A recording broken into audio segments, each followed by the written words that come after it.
Hello বন্ধুরা, রন্ধনে বন্দনের রান্নাঘরে সকলকে স্বাগত। আজকে নিয়ে এসেছি আপনাদের জন্য নতুন রেসিপি চিকেন মাখানি। অনুরোধ করি আমার ভিডিওটা দেখে একবার অন্তত চেষ্টা করবেন।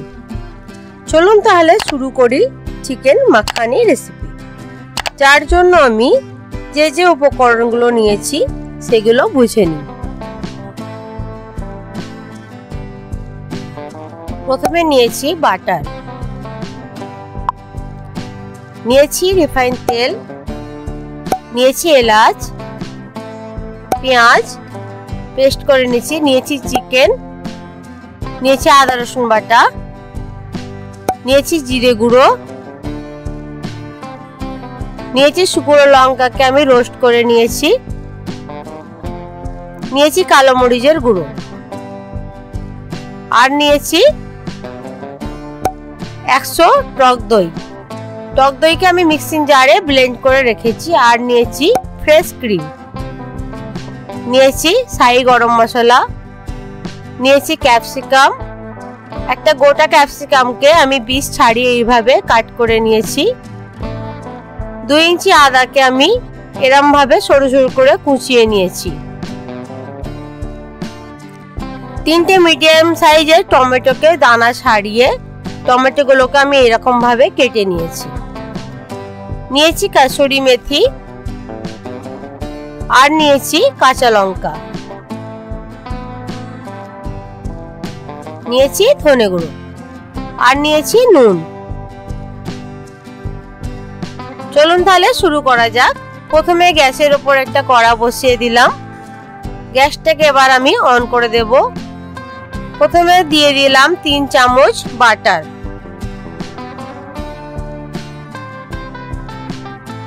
চায়ের যে চামচ হয় সেই চামচের পরিমাণ অনুযায়ী 3 চামচ বাটার দেবেন। আর দেব 2 চামচ রিফাইন তেল। এলাচ আমি 4 থেকে 5টা এলাচ এইভাবে ফাটিয়ে নিয়েছি। দিয়ে সামান্য নাড়াচাড়া করে নেব। বাটার, রিফাইন তেল আর এলাচ যেন মেখে যায়। এবার দিয়ে দেব পেঁয়াজের পেস্ট। মিডিয়াম সাইজের 3টে পেঁয়াজ আমি নিয়েছিলাম, সেটা এতে পেস্ট করে দিয়ে দিচ্ছি। এই সময় গ্যাসের ফ্লেমটা একটু আস্তে করে দেব, দিয়ে অনবরত নাড়তে থাকবো যতক্ষণ না পেঁয়াজের কাঁচা ভাবের গন্ধটা কেটে যাচ্ছে। হালকা মিডিয়াম গোল্ডেন হলে বুঝতে পারবেন যখন পেঁয়াজ আর বাটারের মধ্যে তেলটা ছাড়তে শুরু করবে। দেখুন এইরকম ভাবে তেল ছাড়তে যখনই শুরু করবে তার মধ্যে দিয়ে দেব 1 কিলো চিকেন। চিকেনের পিসগুলো আমি ছোট ছোট করে নিয়েছি। আবারও আমি ভালো করে নাড়তে থাকবো যতক্ষণ না চিকেনটা সাদা হয়ে যাচ্ছে। এরপর দিয়ে দেব আদা রসুনের পেস্ট। আমি আদা রসুন বাটা 3 চামচ দিয়েছি। আর দিয়ে দেব নুন। নুন আমি আমার স্বাদ অনুযায়ী দিচ্ছি, আপনারা আপনাদের টেস্ট অনুযায়ী নুন দেবেন। আবারও ভালো করে চিকেন, আদা রসুনের পেস্ট আর নুন ভালো করে নাড়াচাড়া করতে থাকবো। এই সময় গ্যাসের ফ্লেমটা আবার জোর দিয়ে দেব। জোর আঁচে আমি 4 থেকে 5 মিনিট ধরে চিকেনটা অনবরত নাড়তে থাকবো। চিকেনের মধ্যে কোনো জল আমি অ্যাড করব না, কারণ চিকেন থেকে অনেকটাই জল ছাড়বে। 4 থেকে 5 মিনিট হয়ে যাওয়ার পর চিকেনের গন্ধটা কেটে গেছে। দেখুন, দেখেই বুঝতে পারছেন চিকেনটা কত সাদা হয়ে গেছে আর জলটা অনেকটা শুকিয়ে আসছে। আবারও গ্যাসটা আমি আস্তে করে দিলাম। এবার দিয়ে দেব 1.5 চামচ জিরে গুঁড়ো, দিয়ে দেব শুকনো লঙ্কার যে রোস্ট করে রেখেছিলাম 2 চামচ। আপনারা চাইলে পরিমাণটা একটু কমে দিতেও পারেন। আমি 2 থেকে 2.5 চামচ দিয়েছি। আর দিয়ে দেব 1 চামচ কালো মরিচের গুঁড়ো, দিয়ে দেব 2.5 চামচ ধনে গুঁড়ো। এবার গ্যাসের ফ্লেমটা একটু আস্তে করে দিয়ে অনবরত নাড়তে থাকবো ভালো করে। সমস্ত মশলা চিকেনের সঙ্গে যেন মিশে যায়। 6 থেকে 7 মিনিট এইভাবে আমি নাড়তে থাকবো যেন মশলা আর চিকেন খুব সুন্দরভাবে একে অপরের সাথে মিশে যায়। গ্যাসের ফ্লেম এই সময় কিন্তু আস্তে রাখবেন, জোর ফ্লেমে করা যাবে না, না হলে কিন্তু ধরে যেতে পারে। বন্ধুদের কাছে রিকোয়েস্ট রইল, যদি রান্নাটা দেখে খুব ভালো লাগে তাহলে অবশ্যই একদিন বাড়িতে ট্রাই করবেন আর আপনাদের মিষ্টি মিষ্টি হাতে একটু কমেন্ট করবেন আর চ্যানেলটিকে সাবস্ক্রাইব করবেন, ভালো লাগলে শেয়ার করবেন। যারা ঝাল খেতে পছন্দ করেন না তারা চাইলে ঝালের পরিমাণটা কিন্তু একটু কমিয়ে দিতেও পারেন।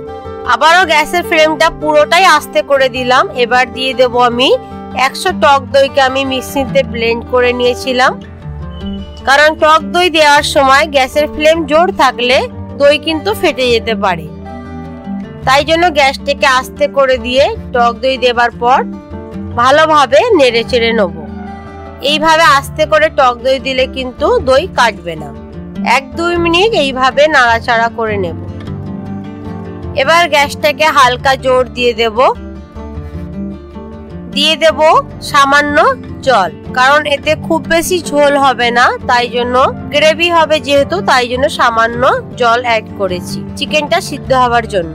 জল দেওয়ার পর ভালোভাবে নাড়াচাড়া করে নেব। আবারও গ্যাসটাকে সামান্য আস্তে করে দেব, দিয়ে ঢাকা দিয়ে দেব। মাঝে মাঝে ঢাকা খুলে এইভাবে নাড়তে থাকবেন। দেখুন গ্রেভি থেকে তেল ছাড়ছে। আবারও একটু ঢাকা দিয়ে দেব। চিকেনটা এই সময় আস্তে করেই করতে হবে, না হলে কিন্তু ধরে যেতে পারে। এবার দিয়ে দেব কিছুটা ফ্রেশ ক্রিম দেবার পরে দিয়ে দেব কাসুরি মেথি। কাসুরি মেথিটা অপশনাল, আপনারা চাইলে নাও দিতে পারেন। হাতের তালুতে এইভাবে একটু মলচিয়ে কাসুরি মেথিটা আমি দিয়ে দেব। এবার দিয়ে দেব শাহি গরম মশলা 1 চামচের মতো দেবেন। সমস্ত কিছু দেবার পর আবারও ভালো করে নাড়াচাড়া করে নেব, যাতে ফ্রেশ ক্রিম, শাহি গরম মশলা আর কাসুরি মেথি ভালোভাবে মিক্সড হয়ে যায়। চিকেনের গন্ধটা কিন্তু সত্যি খুব সুন্দর আসছে। গ্যাসের ফ্লেমটা আবারও পুরোটাই আস্তে করে দেব। 1 থেকে 2 মিনিট চিকেনটাকে একটু হতে দেব। তারই ফাঁকে আমি একটা গ্যাসের উপরে ফ্রাইপ্যান বসিয়ে তার মধ্যে দিয়ে দিলাম 1 চামচ রিফাইন তেল। ফোড়ন দেওয়ার জন্য নিয়েছি জিরা, টমেটো, ক্যাপসিকাম, আদা কুচি আর কাঁচা লঙ্কা। তেলের ওপর 1 চামচ জিরে দিয়ে দেবো। গ্যাসের ফ্লেমটা এই সময় কিন্তু খুবই আস্তে রাখতে হবে, না হলে কিন্তু জিরাগুলো ধরে যেতে পারে। হালকা ব্রাউন হয়ে আসলে তার মধ্যে দিয়ে দেব 1 চামচ বাটার। বাটারটা একটু নাড়াচাড়া করে নেব। এবার দিয়ে দেব 2 চামচ আদা কুচি। আদাটা একটু সরু সরু করে কুচাবেন, না হলে কিন্তু গালে লাগলে খেতে ভালো লাগবে না। আবারও 1 মিনিট ধরে আদাটাকে একটু নাড়াচাড়া করে নেব। এবারে দিয়ে দেব ক্যাপসিকাম, আমি একটা কুচিয়ে রেখেছিলাম, বীজ ছাড়িয়ে ক্যাপসিকামের দানাটা ফেলে দিয়েছি আমি। আর দিয়েছি মিডিয়াম সাইজ 3টে টমেটো। যেহেতু ঝালের পরিমাণটা আমি একটু বেশি দিয়েছিলাম, তাই কাঁচা লঙ্কাগুলো সব দেব না, 2 থেকে 3টে কাঁচা লঙ্কা আমি এর মধ্যে দেব। আবারও 1 থেকে 2 মিনিট হালকা নাড়াচাড়া করে নেব। বেশি নাড়া যাবে না, টমেটোটা না হলে গলে যেতে পারে। এখানেও আমার গ্রেভিটা মোটামুটি কমপ্লিট হয়ে গেছে। খুব বেশি গ্রেভি রাখা যাবে না, কারণ এটা একটু মাখা চোখো মতন হয়। ফোড়ন আমার রেডি হয়ে গেছে। এবার এর মধ্যে আমি ঢেলে দেব। চিকেনের মধ্যে ফোড়ন ঢালার পর ভালোভাবে আবার সমস্ত জিনিসগুলো মিশিয়ে নেব।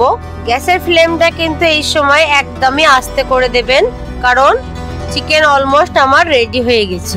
সমস্ত উপকরণ মিশিয়ে দেওয়ার পর ভালো করে নাড়াচাড়া করে 1 থেকে 2 মিনিট ধরে এইভাবে নাড়তে থাকবেন। এবার আমি ঢাকা দিয়ে দেব। 1 থেকে 2 মিনিটের মাঝে একবার করে দেখে নেবেন। আবারও একবার উল্টে পাল্টে দিলাম। এবার আমি গ্যাসটাকে অফ করে দেব। মাখানি চিকেন আমার রেডি হয়ে গেছে। দেখুন কালারটা সত্যি খুব সুন্দর দেখতে লাগছে, আর ঠিক তেমনই খেতেও কিন্তু দারুণ টেস্টি হয়েছে। আপনারা চাইলে একবার হলেও বানিয়ে দেখবেন বাড়িতে, নিশ্চয়ই সবাইকে ভালো লাগবে। সকল বন্ধুদের আমার এই ভিডিওটি দেখার জন্য ধন্যবাদ। ভালো লাগলে চ্যানেলটিকে সাবস্ক্রাইব করবেন আর পাশে থাকা বেল আইকনটি টিপে দেবেন।